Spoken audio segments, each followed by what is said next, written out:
तो वहीं इस पूरे मामले में बीजेपी नेता का भी बयान सामने आया है। प्रीतम सिंह लोधी रामेश्वर शर्मा ने कहा है कि ऐसे लोगों पर कड़ी कार्रवाई की जरूरत है। इसके अलावा उन्होंने कहा कि लव जिहाद अपराधियों के पैर तोड़े जाएं। और बड़ी जानकारी आपको दे रहे हैं, एक तरफ विरोध देखने को मिल रहा है तो वहीं बीजेपी की तरफ से यहां पर बयान सामने आया। प्रीतम सिंह लोधी रामेश्वर शर्मा ने इस पर बयान देते हुए कहा कि ऐसे लोगों पर कड़ी कार्रवाई की जरूरत है तो लव जिहाद अपराधियों के पैर तोड़े जाएं। सुनिए उन्होंने और क्या कुछ कहा है इस रिपोर्ट में। और पुलिस ने गिरफ्तार किया है, ऐसे में कड़ी कार्रवाई होना चाहिए। और एक चीज और करना चाहिए, आज मैं सोचा मैं विधानसभा में उठाऊंगा भी कि जितने भी ये एक्सरसाइज वाले जो भी चल रहे हैं जिम वाले काम, इन पे भी नजर रखी जाए हमारी प्रशासन की। दूसरा, जितने भी ये लोग नहीं सपा सेंटर चलते हैं या ब्यूटी पार्लर चलते हैं, इन पे भी नजर रखी जाए। इन्हीं के जरिए जो काम होते हैं वो इन्हीं के जरिए होते हैं। पहले से भी कई जगह साबित हो चुका है, मुसलमान लड़के और मुसलमान लड़कियां हिंदू बहन बेटियों से दोस्ती करके उनको जाल में फंसाती हैं और उनको गलत कामों में इन्वॉल्व करती हैं। बाद में उनके वीडियो बनाती हैं और उनको डरा धमकाकर उनको बार बार ब्लैकमेल किया जाता है। और इसलिए मैं चाहूंगा कि अब सरकार को लव जिहाद और धर्मांतरण करने वाले षड्यंत्रकारियों पर, चाहे पुरुष हो या महिला, ऐसे अपराधियों पर सख्त कार्रवाई करने की आवश्यकता है। ऐसे लोगों को जेल में डालने की आवश्यकता है। और इसी पर ज्यादा जानकारी के साथ हमारे सहयोगी आकाश द्विवेदी जुड़ चुके हैं। साथ ही हमारे साथ खास मेहमान अरविंद खरे, रिटायर्ड डीएसपी एमपी पुलिस से जुड़ चुके हैं। सर, बहुत स्वागत है आपका एनडीटीवी मध्य प्रदेश छत्तीसगढ़ में। सबसे पहले तो आकाश, आपकी ओर आना चाहूंगी, इस पूरे मामले को डिटेल से समझना चाहूंगी कि आखिर ये पूरा मामला कब संज्ञान में आया और कैसे कैसे एक के बाद एक यहाँ पर आगे की कार्रवाई शुरू हुई। देखिए, दरअसल ये मामला छत्तीसगढ़ की एक महिला जो मुंगेली जिले की रहने वाली है, जो फिलहाल भोपाल में है और ब्यूटिशियन है, उसकी शिकायत के बाद सामने आया। इसके बाद एक भोपाल की युवती ने भी शिकायत दर्ज कराई। इन दोनों युवतियों ने आरोप लगाया कि दो महिलाएं जो दोनों सगी बहनें हैं, अमरीन और इसके अलावा आफरीन, इन दोनों महिलाओं ने उससे जबरन धर्मांतरण करने पर मजबूर किया। इसके साथ ही उनके साथ बलात्कार भी करवाया गया। इन्हीं दो महिलाओं ने उससे चंदन से मिलवाया। चंदन ने पहले बलात्कार किया, फिर इसके बाद एक महिला जो छत्तीसगढ़ के मुंगेली जिले की रहने वाली है, उससे गुजरात के अहमदाबाद लेकर जाया जाता है काम करने के बहाने, और वहां पर कुल 3 लोग दुष्कर्म की वारदात को अंजाम देते हैं। दोनों पीड़िताओं की शिकायत के बाद जब पुलिस ने एफआईआर दर्ज की तो 3 आरोपियों को पुलिस ने गिरफ्तार किया है, जिसमें 2 सगी बहनें और एक आरोपी चंदन है। चंदन पर पीड़िताओं ने यह भी आरोप लगाए हैं कि चंदन यादव ने पहले से ही मुस्लिम धर्म को अपना लिया है और वह उन लोगों को भी मुस्लिम धर्म अपनाने के लिए प्रेरित कर रहा था, उन पर दबाव बना रहा था। दरअसल जो भोपाल की पीड़ित महिला है वो पहले से ही विधवा है। ऐसे में ये आरोपी इस बात का झांसा दे रहे थे कि अगर वो महिला मुस्लिम धर्म को अपना लेती है तो उसकी शादी अच्छी जगह करवा दी जाएगी। अमरीन और आफरीन भी इन दोनों महिलाओं को यही झांसा देती थी कि मुस्लिम लड़के बहुत अच्छे होते हैं और उनके साथ रहने की सलाह दी जाती थी। इन आरोपों के आधार पर भोपाल पुलिस तीनों आरोपियों से फिलहाल पूछताछ कर रही है। इस संबंध में पीड़िताओं के भी बयान दर्ज कराए गए हैं। पीड़िताओं ने कहा है कि उनके साथ कई बार नशीला पदार्थ देकर दुष्कर्म किया गया। एक बार चाय में, काली चाय में नशीला पदार्थ मिलाकर पिलाया गया, एक बार कोल्ड ड्रिंक में नशीला पदार्थ मिलाकर पिलाया गया, जिसके चलते उन्हें कई घटनाओं का कोई याद नहीं है। इसके बाद उनके साथ दुष्कर्म किया गया है। अब इस पूरे मामले को लेकर फिलहाल 3 आरोपी जो फरार हैं उनकी तलाश की जा रही है। इसमें चानू, यासीर भी शामिल हैं। इसमें से कुछ आरोपी जो अहमदाबाद में दुष्कर्म के मामले में लिप्त रहे हैं, उनका सुराग अब तक पुलिस के हाथ नहीं लगा है। तो पुलिस उन आरोपियों को गिरफ्तार करने के लिए अलग अलग जगहों से संपर्क भी कर रही है। इस संबंध में अलग अलग टीमें भी गठित की गई हैं। सबसे बड़ा सवाल ये है कि ये जो लड़कियां हैं, जो 2 सिस्टर्स हैं, क्या इन लोगों ने और लड़कियों को अपने निशाने पर लिया है? क्या इसके पहले भी और पीड़िताएं हैं जो डर के नाते सामने नहीं आ रही हैं, या वो आने वाले समय में सामने आती हैं? क्योंकि बीता भोपाल में जो मामला रहा है यासीन मछली और मछली गैंग का, उसमें एक के बाद एक कई पीड़िताएं सामने आती गईं, लेकिन इस मामले में फिलहाल 2 ही पीड़िताएं सामने आई हैं। बिल्कुल, ऐसे में 2 सबसे महत्वपूर्ण पीड़िताएं बात यहाँ यह पर सामने आई हैं और बड़ा सवाल बना हुआ है कि आगे अब क्या कुछ कार्रवाई होगी। अरविंद जी, आपसे भी इस पे कई सवाल हैं, मुख्य सवाल यहाँ पर बन रहे हैं, लेकिन उससे पहले मैं अपने दर्शकों को एक रिपोर्ट दिखाना चाहती हूँ, उसके बाद मैं आपके और आऊंगी, सवालों का सिलसिला शुरू होगा। सबसे पहले रिपोर्ट देखते हैं जहां पर 2 सगी बहनें और उनके कुछ साथी, उन पर आरोप है धर्म परिवर्तन का। मामले का खुलासा तब हुआ जब 2 पीड़ित लड़कियां पुलिस के पास पहुंची। भोपाल की इस कहानी के तार मुंबई गुजरात तक जुड़े रहे हैं। बताया जा रहा है कि आरोपियों का काम अमीर युवकों को लड़कियां सप्लाई करना और धर्मांतरण कराना था। पीड़ित लड़कियां जहां न्याय की गुहार लगा रही हैं, वहीं इसे लेकर अब सड़क पर पीड़ितों के लिए न्याय की मांग को लेकर प्रदर्शन का सिलसिला भी शुरू हो गया है। रिपोर्ट देखते हैं।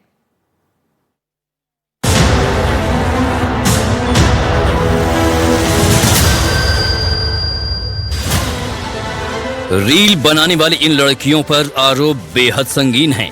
ये लग्जरी लाइफ जीती हैं, लेकिन काम देने के बहाने रेप, फिर सेक्स रैकेट में धकेलने के आरोप लगे हैं। इन 2 सगी बहनों पर धर्मांतरण कराने के आरोप हैं। इन दोनों बहनों के नाम हैं अमरीन और आफरीन। भोपाल की ये बहनें कभी झुग्गी में रहा करती थीं, अब करोड़ों की मालिक हैं। आलीशान कोठी में रहती हैं। आरोप है कि इन्होंने ये पैसा सेक्स और धर्मांतरण रैकेट चलाकर कमाया। मामले का खुलासा तब हुआ जब रविवार रात को भोपाल और छत्तीसगढ़ की रहने वाली 2 युवतियां भोपाल के बाग सेवनिया थाने पहुंच गईं। दोनों ने थाने में अलग अलग शिकायत दर्ज कराई। पुलिस ने तत्काल एक्शन लिया। सोमवार को अमरीन आफरीन और चंदन यादव को गिरफ्तार कर लिया गया। 3 अन्य आरोपी बिलाल चानू और यासिर की तलाश की जा रही है। जी, मुझे धर्म परिवर्तन के लिए फोर्स किया गया। मेरे साथ में नशीले पदार्थ देकर गलत किया गया और जब मैंने इस चीज़ का आवाज़ उठाने की कोशिश की तो मुझे ये बोलकर दबा दिया गया कि हम लोगों की बहुत पहचान है, तुम्हारी फोटो वायरल की कर दी जाएगी। बताया जा रहा है कि दोनों आरोपी लड़कियां गरीब घरों की लड़कियों को टारगेट करती थीं। पहले मदद के नाम पर घरेलू काम के लिए रखती थीं, फिर हाई प्रोफाइल लाइफस्टाइल का सपना दिखाकर बड़ी पार्टियों में ले जाती थीं। वहां उन्हें रईसजादों के आगे परोस दिया करती थीं। भोपाल से अहमदाबाद ले जाकर शोषण की बात सामने आ रही है। मुझे संजना ले गई थी, उसके बाद से मुझे पता नहीं है कुछ, और थोड़े दिन रुकने के बाद यहाँ पर मेरे साथ गलत हुआ अब्बास नगर में और ये सागरडोल विलास में। उसके बाद काफ़ी टाइम हो गया। फिर अमरीन बोलती है कि मेरी तबीयत वगैरह ठीक नहीं रहती है, तो हम चलते हैं, साथ में चल लो मेरे। ये बोलकर मुझे अहमदाबाद लेके गई और अहमदाबाद ले जाने के बाद जहाँ वो रहती थी वहाँ पर उनका कोई अर्शी नाम का है, उन्होंने मेरे साथ गलत किया। जानकारी के मुताबिक पुलिस ने अमरीन, आफरीन और चंदन के मोबाइल फोन जब्त कर लिए हैं। अमरीन के मोबाइल में कई संदिग्ध व्हाट्सएप ग्रुप मिले हैं, उसमें कई युवतियों के फोटो भी हैं। पुलिस को अमरीन और आफरीन के देह व्यापार गिरोह से जुड़े होने के भी सबूत मिले हैं। उनके गिरोह में चंदन यादव के अलावा बिलाल और यासिर भी काम करते थे। ये भी कहा जा रहा है कि चंदन यादव अपना धर्म बदल चुका है। ये थाना बाग सेवनिया की घटना है। यहाँ पर एक महिला फरियादिया द्वारा एक बलात्कार की रिपोर्ट लिख कर आई है, जिस पर से अपराध पंजीबद्ध कर उसमें अग्रिम इन्वेस्टिगेशन किया जा रहा है। एक पीड़ित महिला छत्तीसगढ़ की है, जबकि दूसरी भोपाल की। बताया जा रहा है कि दोनों की मुलाकात इंस्टाग्राम चैट पर हुई। चैट पर दोनों को समझ आया दोनों का मामला एक ही जैसा है। तब छत्तीसगढ़ से आई पीड़िता और भोपाल रेप पीड़िता एक साथ भोपाल के बाग सेवनिया थाने पहुंची और शिकायत दर्ज करवाई। छत्तीसगढ़ की रहने वाली एक पीड़िता और भोपाल की एक पीड़िता ने एक गंभीर आरोप लगाए हैं, जिसके बाद पुलिस ने 3 आरोपियों को गिरफ्तार कर मामले की जांच शुरू की है, जबकि अन्य आरोपियों की तलाश की जा रही है। भोपाल से आकाश द्विवेदी के साथ ब्यूरो रिपोर्ट, एनडीटीवी इंडिया।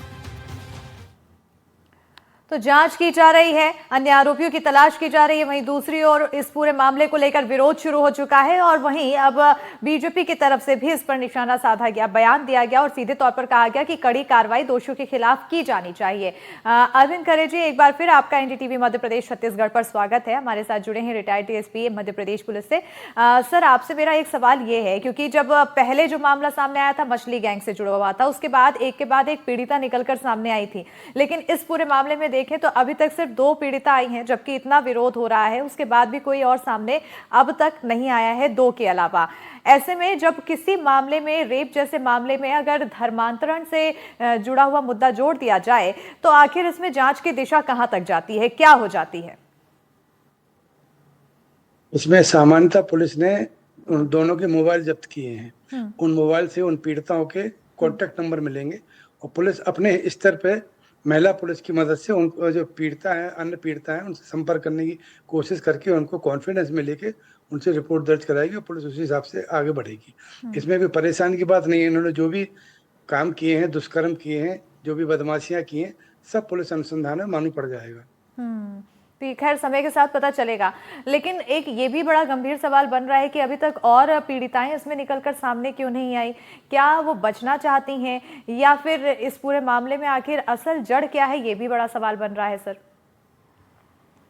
एक उनको हर बच्ची की, जब कोई भी हो, छोटी हो या बड़ी हो, सामाजिक प्रतिष्ठा रहती है। थोड़ा बहुत हो सकता है कुछ मूर्खता से, बेवकूफ़ी से, बरगलाने से इनकी बातों में आके वो आ गई हूँ, थोड़ा शर्मती हैं, झिझकती हैं। बदनामी तो समाज में होगी। पुलिस में जाना, कोर्ट में जाना सामान्य बात नहीं होती है। इसमें बड़ा भारी मानसिक पीड़ा होती है। तो तब भी पुलिस अपने स्तर पे कोशिश करेगी। अब ये कार्रवाई अभी तक ये पकड़े क्यों नहीं गए? अभी तक इसमें जो लोकल थाने वालों का इसमें इंटेलिजेंस का दोष है। उनको अभी तक ये पता क्यों नहीं चला था कि यहाँ पे इतनी गंभीर गतिविधियां चल रही हैं तो समाज के लिए काफी हानिकारक है। ये लोकल पुलिस की फेलियर है। और मेरे को उम्मीद है कि जो पुलिस कमिश्नर साहब होंगे उनके खिलाफ कार्रवाई करेंगे। आगे की कार्रवाई अपनी जगह, लेकिन ये घटनाक्रम हो क्यों रहा, जबकि इस संबंध में 5-10 साल से पूरे हिंदुस्तान में, विशेषकर मध्य प्रदेश में आग लगी हुई है लव जिहाद के नाम पे। इस टाइप की भी गतिविधियां यदि कहीं संचालित होती, ये लोकल पुलिस के इंटेलिजेंस का फेलियर है। बिल्कुल सर, क्योंकि जिस तरह से ये पूरा मामला निकलकर सामने आया तो इसे क्या माना जाए? क्या किसी संगठित गिरोह की तरफ से ये पूरा क्राइम रचा जा रहा है या फिर सिंगल क्राइम है? नहीं, संगठित गिरोह तो होगा। जब यदि धर्मांतरण कर रहे हैं तो जो एनजीओ होते हैं इन लोगों के, जो धर्मांतरण कराते हैं, उनसे फंडिंग मिलती है। वो पुलिस अपने हिसाब से जांच कर लेगी। अगर उसके कोई ना कोई उद्देश्य तो होगा इनका धर्मांतरण कराने का। बिल्कुल। आकाश, आपकी ओर आना चाहूंगी। सवाल मेरा ये है कि अभी तक जो आरोपियों को पकड़ा गया है उनका हिस्ट्री क्या बताया जा रहा है, उनका पिछला रिकॉर्ड क्या बताया जा रहा है? देखिए, फिलहाल आदतन अपराधी होने की जानकारी सामने नहीं आई है, लेकिन जो चंदन है वो लंबे वक्त से भोपाल में रह रहा था। ये जो 2 सगी बहनें हैं उनके संपर्क में आता है। ये दोनों लंबे वक्त तक लिव इन रिलेशनशिप में रहते हैं। जो लड़कियां हैं वो पहले भोपाल के अब्बास नगर झुग्गी बस्ती में रहती थी, क्योंकि इनका आना जाना आशिमा मॉल होशंगाबाद रोड की तरफ होता था। ये यहाँ पर एक स्पा सेंटर में काम करती थी। तो धीरे धीरे इन्होंने इसी स्पा सेंटर के आसपास जो सागर रॉयल विला है, यहाँ पर एक फ्लैट खरीद दिया। फ्लैट नंबर 301 में ये युवतियां लंबे वक्त से रह रही थी। और यहाँ पर जो आस पड़ोस के लोग हैं वो बताते हैं कि कुछ लोगों का आना जाना लगा रहता था। चंदन भी यहाँ पहुंचता था। जो भोपाल की पीड़िता है उसने एफआईआर में बात लिखवाई है, इस बात का जिक्र किया है कि उसकी मुलाकात इसी मॉल के आसपास आफरीन से होती है और इसी के जरिए वो उसके फ्लैट तक पहुंचती है, जहां उन्हें उसे मेड बनाकर रखा गया कि वो उसे मेड के तौर पर हायर करती है और 10,000 रुपए प्रति महीने देने की बात कही जाती है। यहां से एक बार विवाद की स्थिति बनती है चंदन और अमरीन के बीच, और चंदन कहीं चला जाता है तो जो पीड़िता है और अमरीन है दोनों उसको ढूंढते हुए उसके बहन के घर नारायण नगर पहुंचते हैं। और नारायण नगर में अमरीन कहीं चली जाती है तो चंदन वहां पर उसे अकेला पाकर पहली बार पीड़िता के साथ दुष्कर्म की वारदात को अंजाम देता है। तो ये तमाम अलग अलग कड़ियां हैं और कैसे इसे सुलझाया जाए, ये सुलझाने की कोशिश पुलिस कर रही है। क्योंकि मध्य प्रदेश की राजधानी भोपाल में ये पहला मामला नहीं, इसके पहले जो मामले आए सवाल उठते हैं, क्योंकि मध्य प्रदेश में धार्मिक स्वतंत्रता अधिनियम लागू है और इस अधिनियम के तहत किसी को भी धर्म परिवर्तन के लिए मजबूर नहीं किया जा सकता है। कोई नाम बदलकर किसी के साथ झांसा देकर उससे शादी नहीं कर सकता है। तमाम व्यवस्थाएं मध्य प्रदेश सरकार ने पहले ही नियत की हैं। इसके बावजूद लगातार जबरन धर्मांतरण के लिए दबाव बनाने का मामला जो सामने आ रहा है उससे कई तरीके के सवाल खड़े हो रहे हैं कि आखिर जो ऐसे लोग हैं उनके भीतर आखिर खौफ क्यों नहीं है? क्या पिछली जो कार्रवाइयां हुई हैं वो इतनी नजीर लायक कार्रवाइयां नहीं रही कि अन्य आरोपी उससे खौफ खाएं, या फिर इन कानूनों के बारे में इन अपराधियों को इतनी जानकारी नहीं, या फिर कोई खौफ ही नहीं बचा है कि वो सरेआम इस तरीके से लगातार वो चाहे जबरन धर्मांतरण कराने का मामला हो, दुष्कर्म का मामला हो, ऐसी घटनाओं को अंजाम दे रहे हैं। इस मामले में क्या पीड़िता एक से अधिक हैं या नहीं है, ये अभी स्पष्ट नहीं है, क्योंकि पीड़िताएं तभी सामने आती हैं जब वो थोड़ा खुलती हैं। अदरवाइज जिस तरीके से अरविंद खरे जी जिक्र कर रहे हैं, लोक लिहाज का बहुत डर होता है। लोक लिहाज के डर से पीड़िताएं कई बार सामने नहीं आती, उनकी पहचान उजागर ना हो। लेकिन पुलिस की अपील यही रहती है कि उनकी पहचान बाकायदा गोपनीय रखते हुए कार्रवाई की जाएगी, और अगर इस मामले में पीड़िताएं बढ़ेंगी तो निश्चित तौर पर यह केस और मजबूत होगा पुलिस के लिए। अब देखना होगा कि आगे जो 3 आरोपी फरार चल रहे हैं उनकी गिरफ्तारी कब तक होती है, इनके जो आरोपियों के फोन, इनके फोन से क्या कुछ पुलिस के हाथ लगता है। पुलिस के हाथ क्या कुछ लगेगा, इस पर नजर बनी रहेगी। अरविंद जी, आपसे मेरा सवाल ये है, क्योंकि ये पूरा मामला ब्यूटी पार्लर और क्लब से जुड़ा हुआ है, ऐसे में क्या अब किसी तरह का अभियान चलाने की जरूरत है? इससे जुड़े हुए कई ऐसे पहले भी मामले सामने आ चुके हैं, जब स्पा सेंटर होता है या फिर ब्यूटी पार्लर होता है या फिर क्लब से जुड़े हुए कई ऐसे क्राइम निकल कर सामने आते हैं, और अब इस पूरे मामले के बाद किस तरह का अभियान चलाना चाहिए आखिर? इस संबंध में मुझे कहने में संकोच नहीं है। 50% स्पा और इस टाइप के जो ब्यूटी पार्लर होते हैं, जो मल्टियों में होते हैं या ऐसे जगह पे होते हैं जहाँ गोपनीयता रहे, इसमें उल्टे सीधे काम होते हैं। इसमें पुलिस हमेशा सामान्यतः जांच करती है, लेकिन पुलिस की भी एक समस्या है, वो किसी भी लेडी पार्लर में एंट्री बगैर सीनियर अधिकारियों की कॉन्फिडेंस लेके नहीं कर सकती। करेगी तो पुलिस को बहुत जल्दी शिकायतों का सामना करना पड़ता। लेकिन चूंकि ये बड़ा संवेदनशील मामला है, तो संभवतः हो सकता है वरिष्ठ अधिकारियों के निर्देशन में पुलिस इस टाइप के जितने भी ब्यूटी पार्लर, स्पा सेंटर में जो ये अवैध गतिविधियां हो रही, इनकी जांच करने का उनको अधिकार दे सकती है, तो बीट के अधिकारी जाके जांच कर सकते हैं। बिल्कुल। उसके अलावा क्या है, पुलिस को डायरेक्ट नहीं, पुलिस को अधिकार एकदम किसी जगह घुसना, खासतौर से बीट प्रभारी जो रैंक के होते हैं, हवलदार ऐसे रैंक के, उनको घुसने की अधिकार भी नहीं होता जब तक वरिष्ठ अधिकारी उनको परमिशन ना दे। तभी वो उनकी जांच कर सकते हैं, पता लगा सकते हैं कौन कौन कर्मचारी काम कर रहे हैं, किस कर्मचारी को क्या ट्रैक रिकॉर्ड है। तो इसमें तो अभियान तो चल सकता है, पूरे मध्य प्रदेश में चल सकता है। और भोपाल में तो ये मेरे ख्याल से तीसरा चौथा मामला है। मध्य प्रदेश का इतना संवेदनशील मामला है जिसमें सांप्रदायिकता सद्भाव बिगड़ सकता है समाज का। पुलिस तो इसमें बहुत एक्टिव था, जिसके सभी इस टाइप के सेंटर होंगे उनकी जांच करेंगे जो संदिग्ध होंगे। बिल्कुल। अरविंद जी, एक सवाल ये भी है, जैसा कि अभी मेरे सहयोगी भी जिक्र करते हुए नजर आए कि मध्य प्रदेश में धार्मिक स्वतंत्रता अधिनियम को लेकर भी कार्रवाई की जाती है, तो ऐसे में क्या आईपीसी या फिर बीएनएस और धार्मिक स्वतंत्रता अधिनियम के तहत अलग अलग कार्रवाई होगी, या फिर किस तरह से कार्रवाई को पूरे अंजाम दिया जाएगा?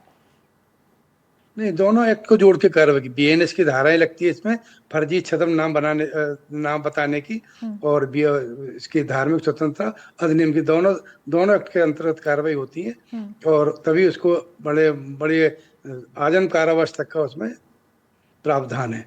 दोनों एक्टों में बड़ी कठोर धारा है। जो अमेंडमेंट हुआ एमपी गवर्नमेंट का, उसे अच्छा प्रावधान है, अच्छी कार्रवाई हो सकती, बशर्ते उसकी अनुसंधान सही हो, और अनुसंधान के बाद उसकी जांच सही हो। जांच के बाद जो कोर्ट में केस जाता है उसका फॉलो अप पुलिस में सामान्यतः क्या होता है, आज दुबे जी बता दूं आपको कि कोर्ट में जब केस जाता है तो फिर फॉलो पुलिस ढंग से नहीं कर पाती। बिल्कुल। तो कहीं ना कहीं अब दोनों ही अच्छी कार्रवाई होती हुई दिखाई देगी, और आगे आने वाले समय में देखना होगा कार्रवाई क्या कुछ होती है, क्या कुछ खुलासा होता है। बहरहाल बहुत शुक्रिया अरविंद जी, आप हमारे साथ जुड़े, एनडीटीवी मध्य प्रदेश छत्तीसगढ़ को आपने समय दिया। बहुत शुक्रिया आकाश, तमाम जानकारी देने के लिए। तो भोपाल में काम देने के बहाने धर्मांतरण, रेप, फिर सेक्स रैकेट में धकेलने के आरोप में 2 सगी बहनों को गिरफ्तार किया गया है। पुलिस पूछताछ में चौंकाने वाला खुलासा हुआ है। उनका काम अमीर युवकों को लड़कियां सप्लाई करना और धर्मांतरण कराना था। ये गुजरात और मुंबई तक लड़कियां भेजा करती थीं, और कैसे ये लड़कियां झुग्गी से निकलकर आलीशान बंगले तक पहुंच गईं, इस रिपोर्ट में देखिए।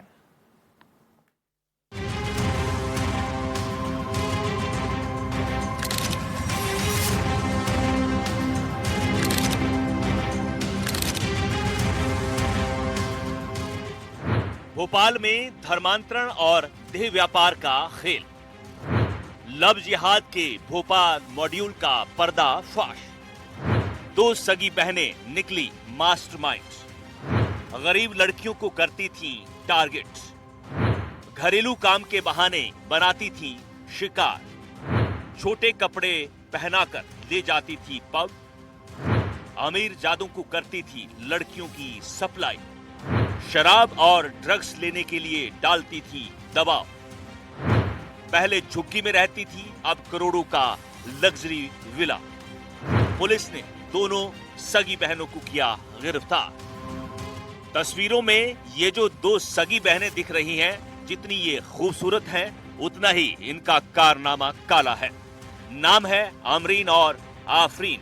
सोशल मीडिया पर अपनी खूबसूरत तस्वीरों के साथ हिंदी गानों पर रील बनाकर पोस्ट करने वाली ये लड़कियां सोशल मीडिया पर भोली भाली लड़कियों को फंसाती थी। पहले उन्हें घरेलू सहायिका के तौर पर अपने घर ले आती थी और फिर घिनौनी दुनिया में धकेल देती थी। इन पर अमीर जादों को लड़कियों की सप्लाई करने के साथ ही धर्मांतरण कराने का भी संगीन आरोप है। मध्य प्रदेश की राजधानी भोपाल में रेप, ब्लैकमेलिंग और धर्मांतरण का एक बार फिर से मामला सामने आया है। आरोप इस बार दो सगी बहनों के साथ अन्य युवकों पर है। इस मामले में पुलिस ने अब तक 3 लोगों को गिरफ्तार किया है, जिसमें 2 सगी बहनें अमरीन और आफरीन शामिल हैं। इसके साथ ही एक युवक चंदन यादव पर पीड़िताओं ने आरोप ये लगाया है कि उसने पहले से ही मुस्लिम धर्म को अपना लिया है और अन्य पीड़िताओं को भी मुस्लिम धर्म अपनाने के लिए दबाव बना रहा था। इसके साथ ही उनके साथ बलात्कार की घटना को अंजाम दिया और जान से मारने की धमकी दी। अमरीन और आफरीन नाम की ये 2 सगी बहनें लग्जरी लाइफ स्टाइल जीती थी। मामले का खुलासा तब हुआ जब भोपाल और छत्तीसगढ़ की रहने वाली 2 लड़कियों ने राजधानी के बाग सेवनिया थाने पहुंची और यहां पर शिकायत दर्ज कराई।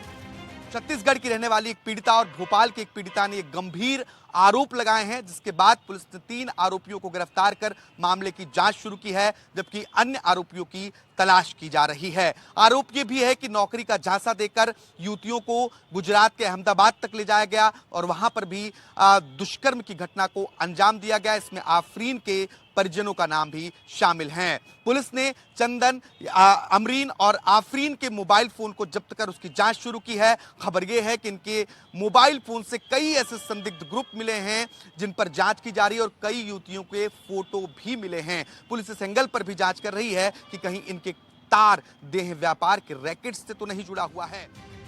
बताया जाता है कि अमरीन और आफरीन गरीब घरों की लड़कियों को टारगेट करती थी। पहले मदद के नाम पर घरेलू काम के लिए रखती थी, फिर हाई प्रोफाइल लाइफस्टाइल का सपना दिखाकर बड़ी पार्टीज में ले जाती थी और वहां उन्हें रईसजादों को सौंप देती थी।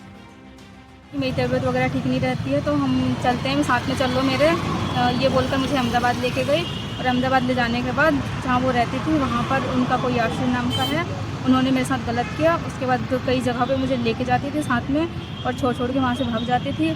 सेम मुझे भी वैसे ही कपड़े पहनाती थी कि ये कपड़े पहन लो, ये पहन लो। अनकंफर्टेबल फील करती थी तो कहती थी कि फ़ोटो है, मैं खींच के दिखाती हूँ, ये बोलकर खींची उनकी फ़ोटो। अब मुझे वो ब्लैकमेल कर रही हैं। कितने लोग थे इसमें पूरे?